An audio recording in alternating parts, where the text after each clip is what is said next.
A natureza dos homens é a mesma. O que mantém os separados são seus hábitos. Confúcio já falava isso, né?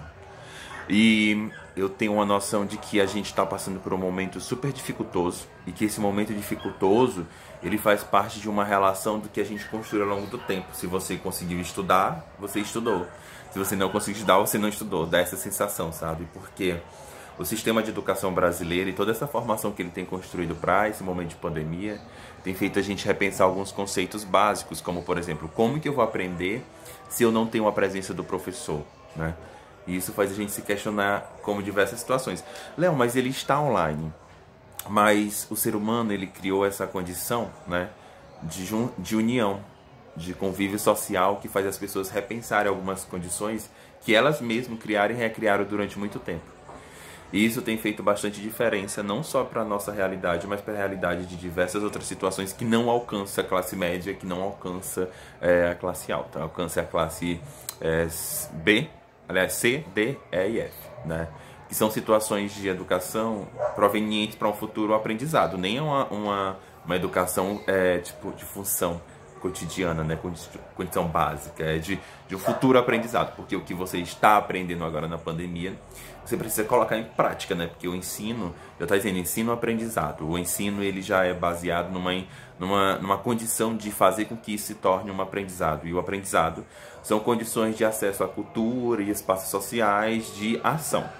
Isso significa que você não está colocando em prática. E se está, né, teoricamente não deveria, porque não deve sair de casa, né? Deve ficar em casa ou então criar mecanismos de situações que possam ser geridos dentro do seu domicílio. Mas as pessoas elas têm se reconstruído diariamente, têm repensado diversas outras estruturas.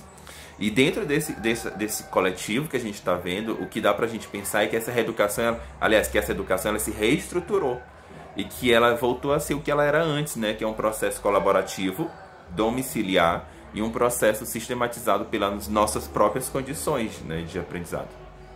Enfim, a gente está falando de uma educação que está se ampliando no sentido sociedade, não no sentido governo, Estado, né? Porque nunca vai se ampliar sentido governo, Estado, porque não é a intenção do Estado e nem do governo te dar uma educação boa, isso é fato.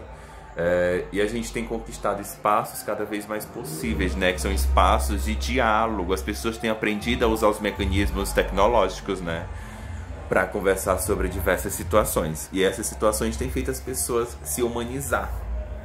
Que bom que as pessoas têm percebido que a importância dessa educação humanizada, ela pode fazer uma grande diferença não só para o reconhecimento dos suportes tecnológicos, que as pessoas estão reaprendendo a mexer no Facebook, no Google Forms, estão aprendendo no Google plataforma de aula, ou então na sua plataforma de aula online. As pessoas estão se readaptando a esse espaço.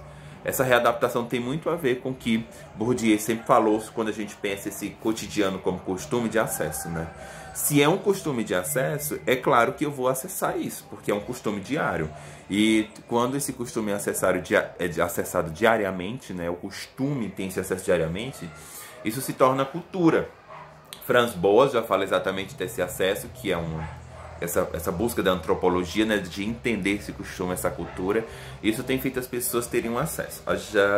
Não é só sobre acessar o dispositivo tecnológico, é sobre acessar condições possíveis de pertencer a um mundo que já era seu através das suas próprias consciências, né? E as suas próprias consciências a gente denomina de costume, e o costume é o que faz uma cultura.